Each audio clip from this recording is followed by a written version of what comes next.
Hey everyone, welcome to episode 124 of Shunya One. I have another very special guest with us today.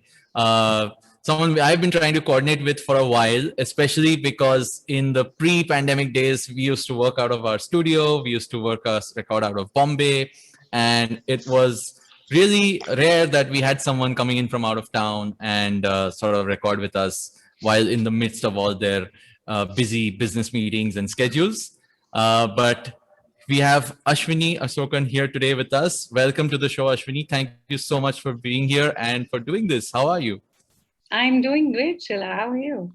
I'm doing great as well. And of course, my co host Amit. How's it going, Amit? I'm good, all good. Looking Nice forward to to Awesome. meet this. you, Very Amit. excited. Yeah, very excited to hear about all the AI stuff that you guys are working on.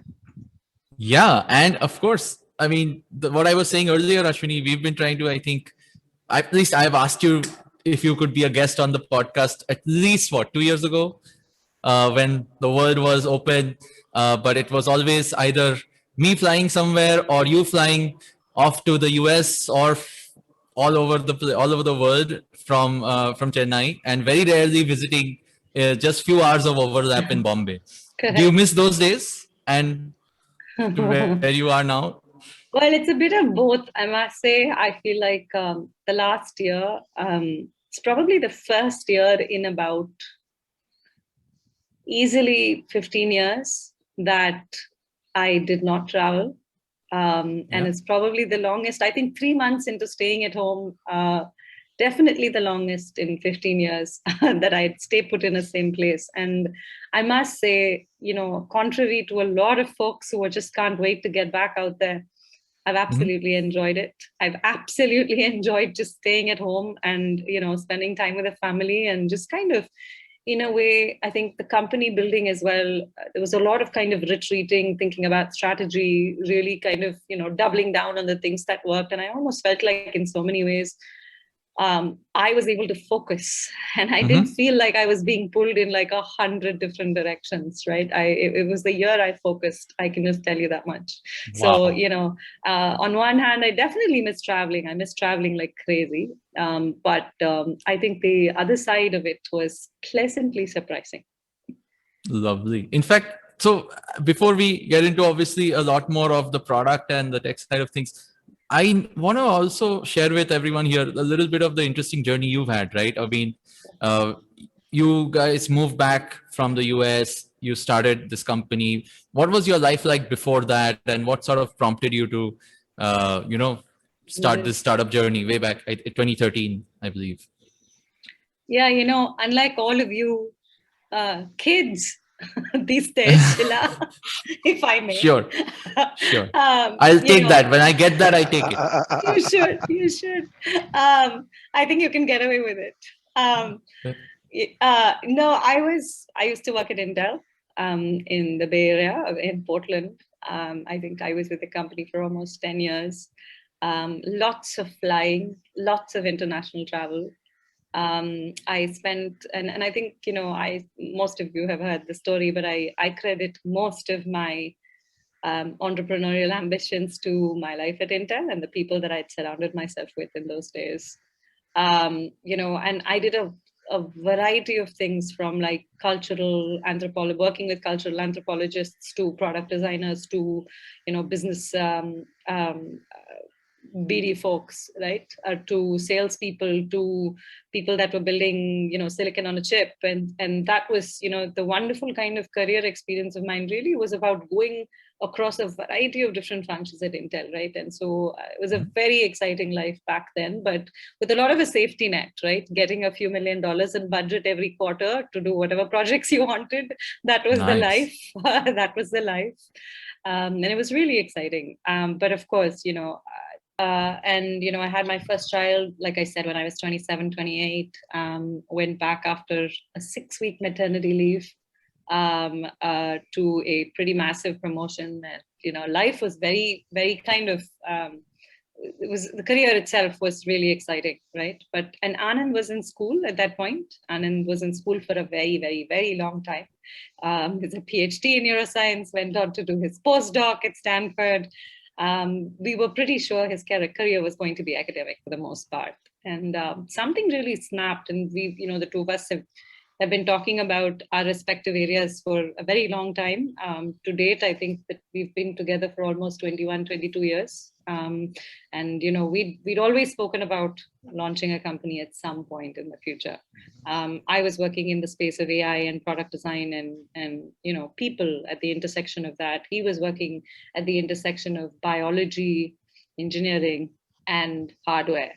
Right. So, and, the two of us would talk about, okay, what would it look like if we ever built a company? And those conversations had been going on for years. Right. And I think somewhere around 2012, and again, this is a story that's been told many times. We were vacationing at my brother's and was a professor as well, completely academic family, guys. So like, this just the only odd one out, me in my family. That's the same with me. Yeah. Like we're Bengali academics and yes, yeah. Yes, please. Funny you mentioned Bengali because I must state this, but my life is pretty much filled with Bengalis and Tamils. I just say this for what it's worth, whether it's on my board or it's in my office or it's where it's just that's it. My life is surrounded with bongs and taps. Just a heads up. We Yeah. say that. But yeah, and we were on a vacation. We came back. I think it was Jan 1st, 2013, and the two of us were like, yeah, let's just go home. And, we obviously had the child. She was about 3 years, if I remember right, and the house. And we just called a friend and said, do you mind coming and just, renting this place? We're going to leave. And that's it. Wow. Like 1 week later, we'd call the movers, put the whole house in, and we'd sold literally 80-90% of the house on Craigslist. Gave one car for safekeeping to a cousin. Literally just got on a flight and left. That was it. Wow. It was pretty insane, but also pretty much summarizes who Anand and I are. This is broadly how we live. We make up our mind to do something and we just jump and do it. And we came back. We came back to India, and first couple of years were really, really hard. My daughter did not adjust at all coming back home. Ended up having my second child. All of that while trying to start up here, and it was quite a that they say those top 3-4 most stressful things in life. I hit all the 4 in the same. I think. Yeah. I think 2013, 2014. Wow. I hit all 4. You really wanted to challenge yourself, I think. It was like, if I'm doing it, might as well do it all together. That's exactly right. Yeah. Moved across the globe, had a second child, and started up the company all at the same time. And hey, you know what? It's just, I don't know that I change anything, right? That's the kind of people we are. We jump in, you do silly things, you do stupid things, and you look back, you learn, and you move on. But yeah. And this was at a point where again you were building a AI startup, which was obviously it was already a buzzword. It was the technology I would say was more than just a fad by then, but it was new in India for sure. I think AI startups were not as commonplace as, they're not still super common, but at least you hear a lot more variations of people building products on the top of AI or using some sort of machine learning or something or the other. This back then it wasn't. It was, we were just sort of at the start of the e-commerce trend or overall mobile products. It was not so much common thing. Did you have what were the challenges on the go-to-market side that you faced when you were building this? The first thing that a lot of people said once they found out that we had come back to start this computer vision and a focused company, people were like, you're mad. You left SF to come to India to start an AI company. Most people were like, this is the most dumbest idea we've ever heard, right? And I think even globally, AI had not really taken off at that point. And we were talking about a much more horizontal platform when we began our journey. It was not a vertical play at all. We had, we were really building out and architecting a platform that would support a much more generalizable form of intelligence as opposed to, vertical specific, kind of narrowly focused AI. And I was very, very naive. I think, to be having those conversations in 2014, 2015, people would scratch their heads and go like, what are you talking about, right? Yeah. And we spoke to a lot of companies. We were, working with gaming companies at that point. And still, of course, we were bootstrapped at that point. and just, we had some initial version of our platform running, and we were kind of talking to all kinds of companies. And everybody would come back and say, oh my God, this is great. I can see all the things I can do with it, but then there's no way I'm going to go fix my infrastructure bottoms up, right? To basically make this work. And so the biggest challenge we noticed was just this whole market to product alignment was completely missing, right? And that was a huge challenge, because it was very evident to us we were at least 3 to 4 years minimum, if not more like 5 years ahead of where the market really was, right? So, Ashwini, can you describe the product a little bit at that time? Like, what were you guys attempting at that time when you first started? I mean, I understand there've been evolution since, but when you started, what was that that you couldn't get? Sure. And I think, one way to think about it is developer platforms, right? There's been the face.coms of the world. There have been so many different types of, there was one called like.com. So many developer platforms in the early to 2010, 2015, in that time frame, that all got bought out. And it became very evident we were trying to build one, right? That's basically what we were doing, a developer platform for that, where people could come and, use up any APIs, build any applications on top of it. And we realized very soon that from a business model perspective, that does not work. This is not a long-term company, right? Most of these developer platforms have come out of vertical companies, right? So this is where I think a lot of, Roy from Sequoia is example of one of those people who was clearly kindred spirit, right? If there was one person we found that was, had the same wavelength and frequency, and literally was, like I said, the bongs of the world that have made up my life. He showed up, and we ended up putting around us a fairly, very tech competent group of people who we spent time with, going, okay, this is way ahead of its time. And also just putting a developer platform out there and saying anybody solve anything you want when nobody even understands what AI is actually completely futile, right? And that is pretty much what caused us to go, okay, let's get started with the vertical first, if that's what it takes. And for Anand, you can imagine, you're talking about a postdoc in neuromorphic engineering who spent much of his time building, defense-based projects of the cat brain and modeling the cat brain and modeling. And here he was sitting there across the table from me going like, you want me to build AI for fashion? He was like, you want me to detect half sleeves and full sleeves? He's like, what are you talking about? This is not what you promised me when you told me I don't have to be in academia. This is not. So it's a little bit of a bait and switch that happened. Yeah. My end, Yeah. a little bit.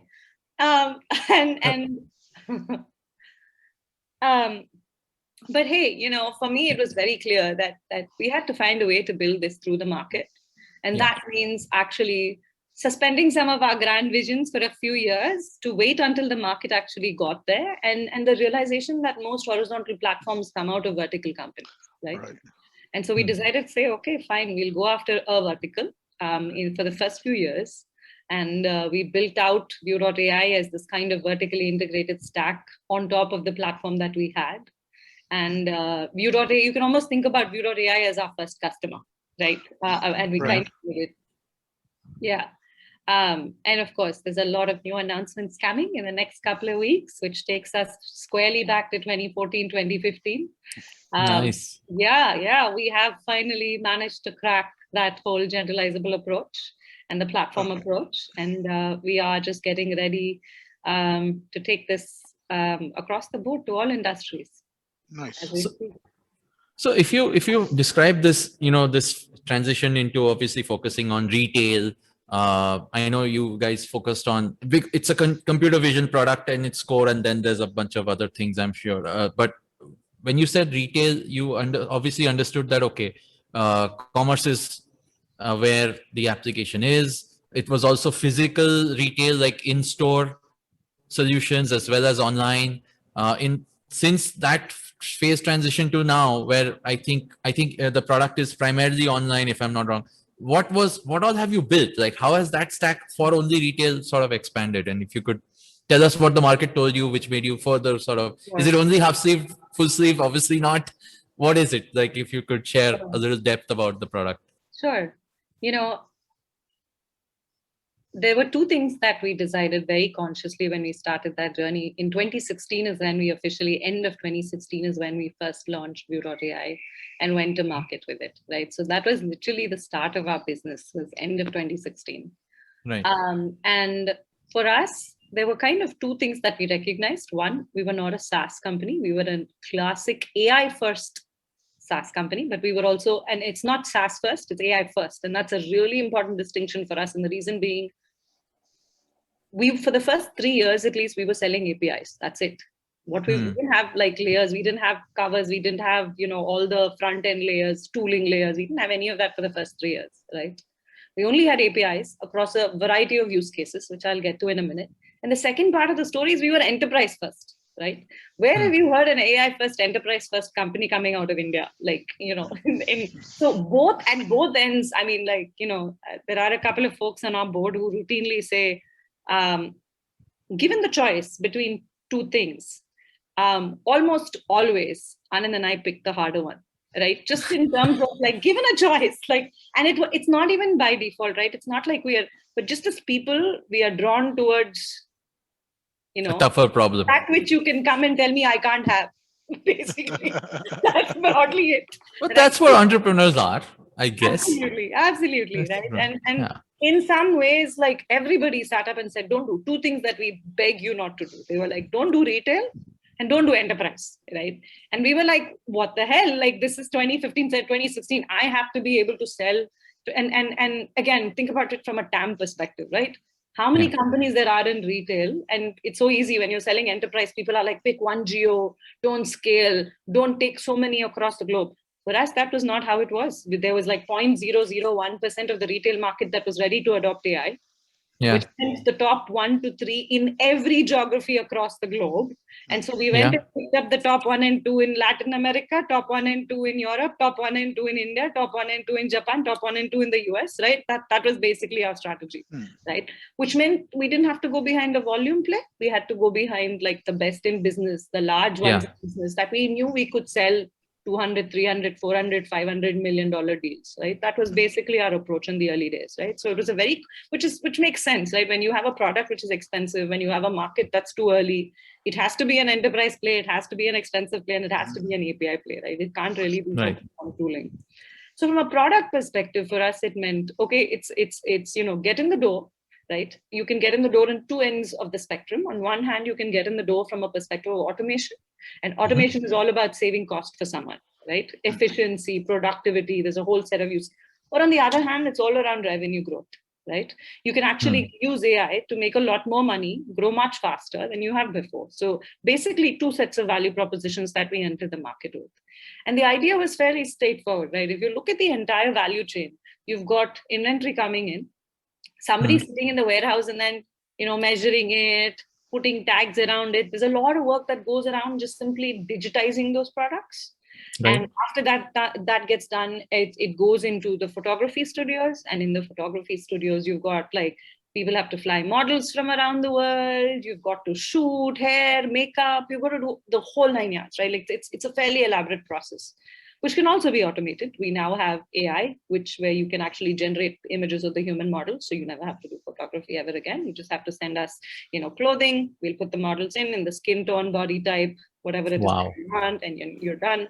We and the team is we have one of the world's first patents on generative networks actively being used in this space, right? So this is where we were able to really leverage that whole academic just excellence across the board historically. We also have a third co-founder in SF who is a professor of neuroscience, while Anand was a grad student of neuroscience, right? So we've got a fairly strong, heavy-hitting, core tech team. And we said, okay, let's double down on that. And then once all that is done and all that automation around inventory is done, it goes into the front end, right? So you've got the entire personalization suite, everything from recommendations to styling to marketing automation. There's a whole suite there, right? Now, there are lots of incumbent players in the space in the market, like historically. The question for us at the end of the day was very simple, right? You have an image, somebody's looking at an image, okay? You're looking at the same image. Let's just say you're looking at almond flour, I'm looking at almond flour. Are you looking at almond flour because, I don't know, you're going to bake an almond cake or some almond flour cake? Or am I looking at almond flour because I'm in keto? How do you know that? Right? So that's where, algorithms like ours make a distinct difference, because for us, personalization is n=1, right? And we want to get to the bottom within like 2 seconds to what Shila is doing versus Ashwini is doing on a given site. Now, all of this is a story of stitching together that end-to-end suite, right? And so Nice. for us, it was a question of saying, okay, let's go deep. Let's not have to go wide in the early days. Let's just go deep in, which meant you mine 10, 20 customers. And then you go to town in terms of just getting, like enabling and adding value and delivering value at different points in their workflow, right? So in some ways, I would say we were truly, truly an enterprise company, right? Like right from the get-go, because it was about solving very deep enterprise problems. And nobody's opening a door to you unless you're showing value right off the bat, right? And we saw a distinct advantage there when we were definitely the first in the market. The market was not, we were out there investing in product marketing, trying to educate people about what the hell this is, right? And you could, it's, in startup world, they always say, being a first mover is not always a good thing, especially for us, I would say we had to just brute force it. We had to like constantly educate people and go like, okay, this is it. We are the first ones right now, and we're going to have to make this happen and there's no two ways about it. And so we really focused on value, right? And that's the one thing we said, it doesn't matter. You deliver value. The AI doesn't matter. The product doesn't matter. You just deliver value, right? The outcome matters. Yeah. And that I think that strategy really paid off for us to actually, kind of brute force our way into the market and actually for ourselves. Nice. Wow. Awesome. I mean, there's so much actually just to follow up on that I want to ask, but we're going to actually take a quick break and come back and talk to Ashwini a little bit more. All right. Wow. So you told us about the story of, how you went into obviously deep into retail. And again, without even, to be honest, I'm sure the kind of tech you guys have built is obviously very focused around a bunch of components you just shared, right? Computer vision, the ability to automate, to personalize in depth. Like there's so much tech here, which you're talking about, you've built over the years. Tell us a little bit about how, obviously not easy it was. I mean, given the kind of challenges you guys like to pick up, like what did you guys have to relearn about this industry, or that you had to learn new to sort of go into? And I also want to ask about the actual, I know, the flying around the world selling. How did you convince these people of, let's say, the big retailers of the world that this works and this can work? So if I could piggyback on Shiladitya's question a little bit, right? Also, you mentioned very early on that a lot of the companies we are trying to sell to didn't have the infrastructure to support the kind of things the they data would need you needed, that you would need, right? So could you expand on that as well? I think it kind of ties in neatly to his question. Sure. Right. Think of it this way. Think of it as companies were just beginning to become cloud native. Okay. Already they were like, which are you guys on AWS? Should we be moving everything on?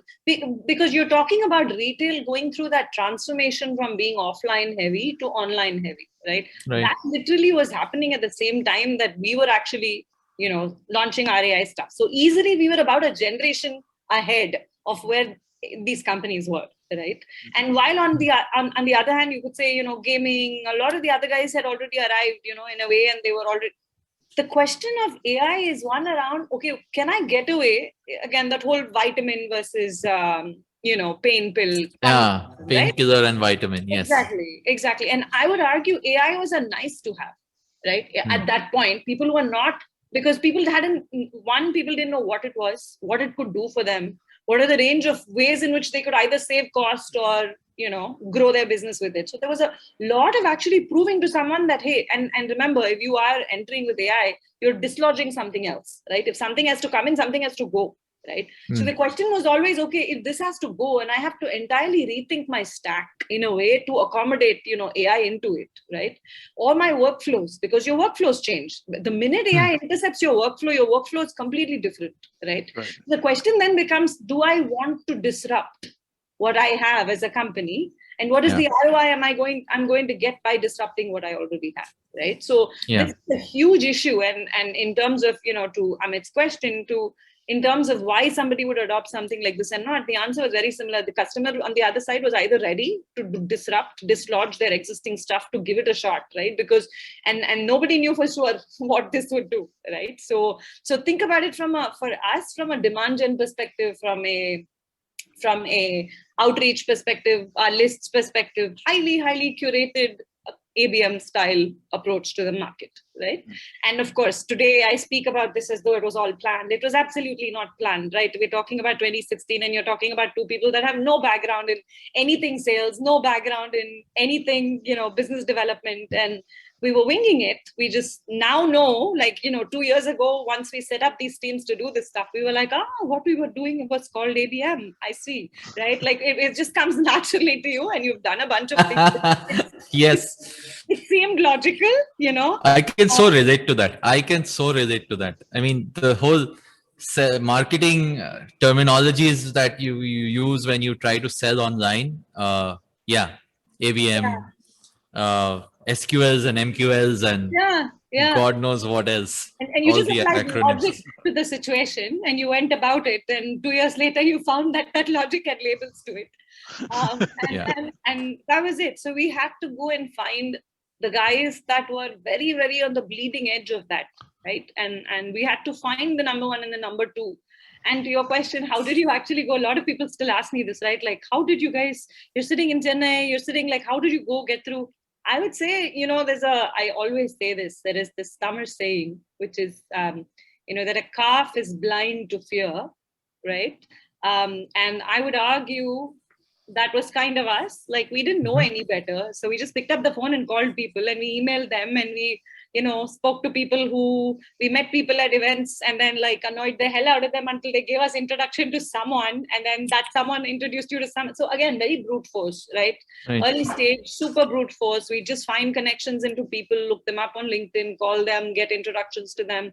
Find a seat at the table and, you get one chance, right? With every one of these guys, you get one chance to blow them off. And this was Anand and I, literally traveling around the world, waking up in New York or in SF or in, some other part of Brazil or wherever it was. We just had to go and we'd have one shot and you just go in and you have to make sure that when you leave that meeting, those guys are going to call you back, right? So in some ways that was our go-to-market strategy, is we knew who our market was in the early days and we just had to crack it, right? And we had to prove value. And so I would say, our story of AI was so much about the story of value. To Amit's question on how did you guys what was that resistance? So we basically did a little bit of a bait and switch there and said, okay, forget the AI, just look at the value. Right? Like any technology you buy, let's try to deliver value. And coming to Shila's question on the difficulties of building the tech and the platform and stuff, I think the biggest tension for us in the first, say, 3 to 4 years was that tension between, imagine having a company filled with people who obviously have the IQ of the top 50 people in the world or something like that. And then you have me. On the other side of that, right? To somebody who wants to build a business, who's sitting up, with a bunch of academics who are literally, I'm not joking when I say Costa and Anand, that probably 1 or 2 of 50 people in the world. And then they have built teams that obviously that they want to mirror people like them, and they've kind of put together a group. And for me, it was more about, that's great. It's amazing that you guys can do all that stuff, but your technology doesn't, it has to deliver something for me, right? At the end of the day, that's to sell.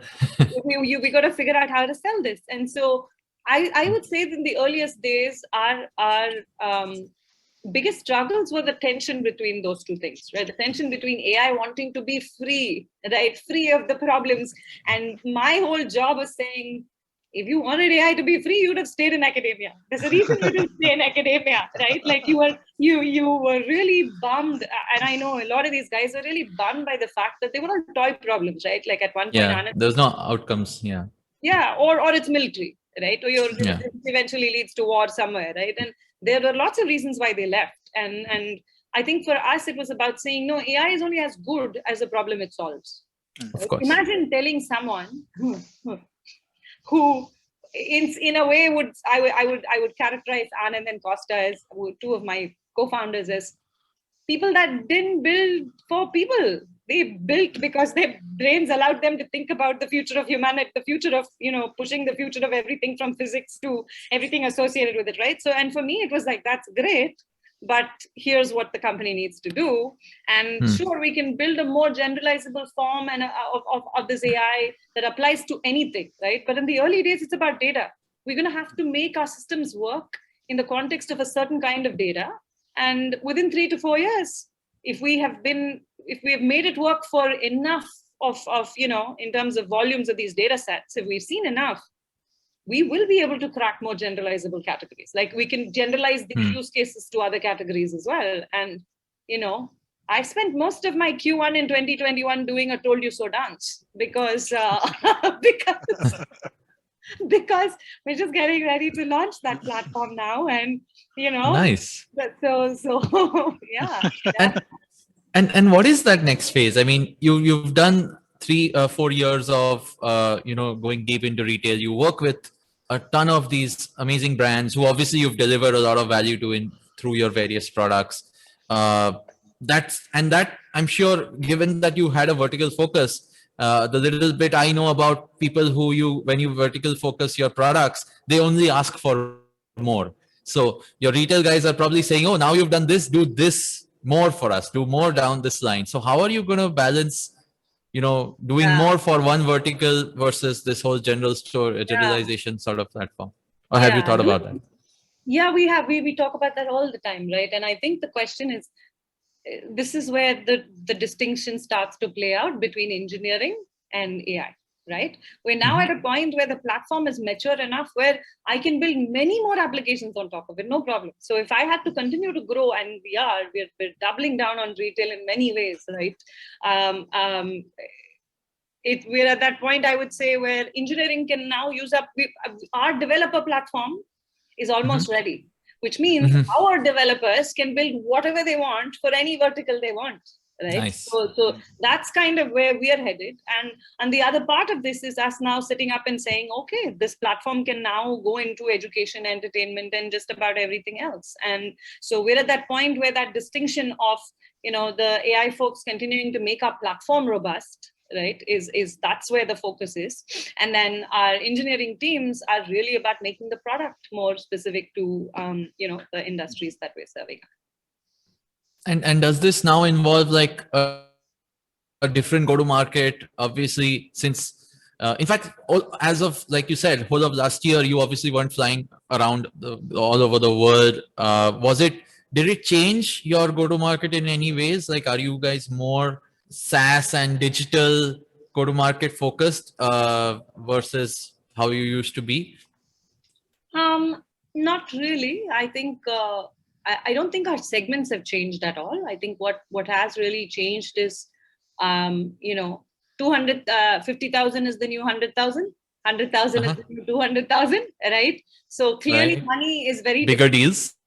Money is the other way around, I would say, right? We are willing to do smaller deals today because there are more brands that are coming up everywhere, and we've now proven the whole land and expand strategy. We know how to get in and then sell more and more and more, right? And work to deliver value across the value chain. That part of it we've nailed. So now our focus has been on, okay, let's really try to increase in terms of number of logos, number of companies that we're serving up, and that's really been our focus in the last year. And so it's really funny that that in the remote world, in so many ways, we've ended up having the best 4 quarters in the history of the company, right? And this is right after COVID was not nice to us at all. Like, COVID was horrible for retail, right? Entire companies just disappeared overnight and went bankrupt. So it was not easy. But coming out of that, we said, okay, let's have a bit of a strategy change. We don't need only like 20 or 30 deals or whatever. We can actually work with companies across the globe. Let's kind of open it up, because that whole, the pyramid, tip of the pyramid, that 0.001% is now more like 0.1% or 1%, right? And that is what COVID has done too. People are sitting up and going, if that transformation doesn't happen for me today, chances are I'm going to die as a company, right? So you also have a larger market there today in retail. Which opened up. Which opened up for us. So in a way, I think that is the strategy change that really happened, is just that the market kind of shifted a little bit, allowing us to have a bit of a volume play. And I have another question around your, the kind of market you compete in as well. Because, when you guys started AI, like you said, it was very few people could even leverage it, but it was also a technology, and it still is a technology which a lot of the larger sort of behemoths of the tech space focus a lot on, right? I mean, if every ad you see about, let's say, the Oracles, Adobes, or IBMs of the world, they all have been saying AI for the last 10 years. And it's usually that these large retailers or the tip of the pyramid customers usually are already sort of, tied up with one of these various large companies who they devote their R&D or whatever exploratory budgets to. How is it competing with these folks? Or do you sort of end up head to head with these sort of larger group technology behemoths? See, again, I think for us, it's a question of segment. Even within retail, there are and there's an entire segment of online first guys that don't buy that stuff. Let's be very clear, right? They do not buy the Adobes and the IBMs of the world. They buy because, again, these are companies that have come up in the same age. This is where that whole B2B community starts to make a distinct difference, right? You know the difference between going and buying an IBM and the likes and buying that, software from, let's say, startups, right? This is where that whole, and I think that segment is a very important segment. It's a very distinct, important segment where people are tech savvy. The downside of this is a lot of these companies also want to build it by themselves. That's the other part of it. Yeah. Right? Because they are cut from the same cloth as us, that happens. But for us to date, what we have going for us is we're typically at least 4 years ahead of the curve of most of these companies wanting to do it themselves in-house, right? So we basically get in there and say, and we have a lot of value to show. And within a period of those 4 years, we are already showing all those use cases. We're across the entire company in a way that, that we become tied into the fabric of how they work, right? So that's one segment. Now, if you talk about the old world brick and mortar retail guys, right? Like your Macy's and your Bloomingdale's of the world, they still buy a lot of legacy tech, for a lack of a better way to put it. And for us, it's about knowing who in those segments work for us and who in those segments don't, right? So I would say 3.5, 4 years into this, we're very clear about who we don't want to work with.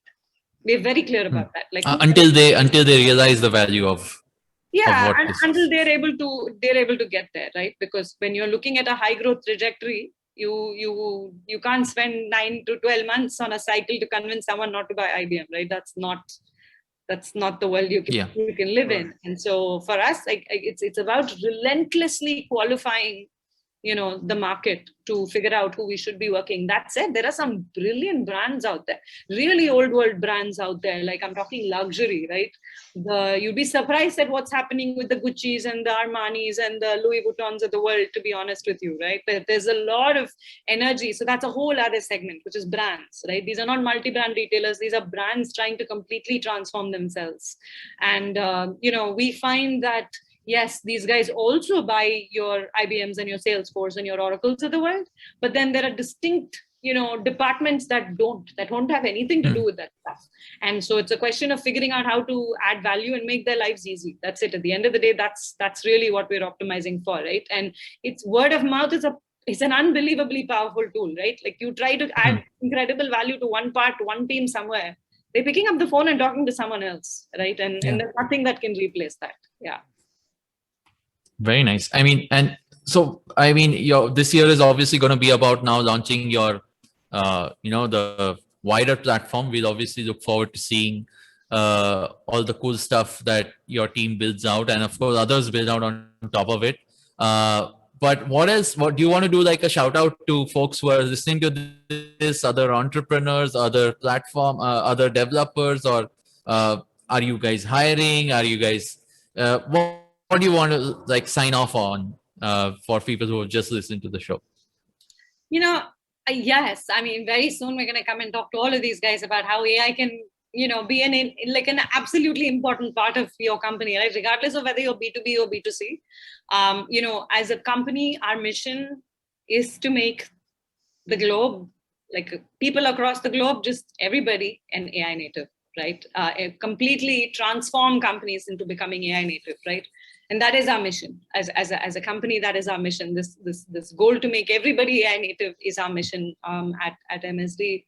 And I would say, in terms of a shout out, the only thing that I want to say is, every step of the way, I can tell you, and I've spent years talking about it on Twitter. I don't really talk about that stuff anymore, but there are barriers. That's it. If there's anything in your journey as a founder, there are barriers. That's it. That's it. It's a story of people telling you no, and it's a story of just the barrier after barrier after barrier in terms of that progress, right? And I think at the end of the day, if you can deliver something that someone on the other side, it's adding value to someone on the other side. It really just boils down to a question of staying power. That's it. That's it. It's all about the power to stay. If you can stay and continue adding value to one new customer every 2-3 months, right? It'll compound. They won't leave you. And 4 years later, 5 years later, 10 years later, you're still going to be around, right? So it's just a question of stamina and the willingness to stay. So dig your heels in is all I want to say. Awesome. Also, I'll just quickly remind everybody that please follow us, subscribe to us, review us, rate us wherever you're listening. That stuff matters. And also, the show is available on YouTube starting the last few weeks. You can go and get it from the IVM Podcast YouTube channel. And Ashwini, how do people reach you? Do you want to give like a Twitter handle or LinkedIn or what?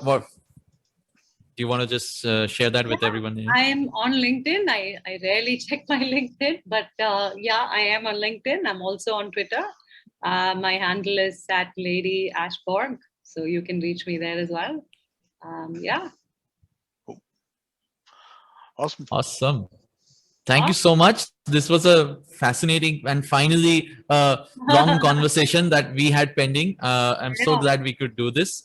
And at a time when the year is going to be obviously very interesting for you guys. We're looking forward to what the team at Matri shows us in 2021. And hope we both get to fly somewhere this year. I think that's the wish I would leave with. Let's hope to catch up. Let's hope to catch up this year. Yes. All right. Hey guys, thank you so much for having me over here. Thank you. All right. Thank you.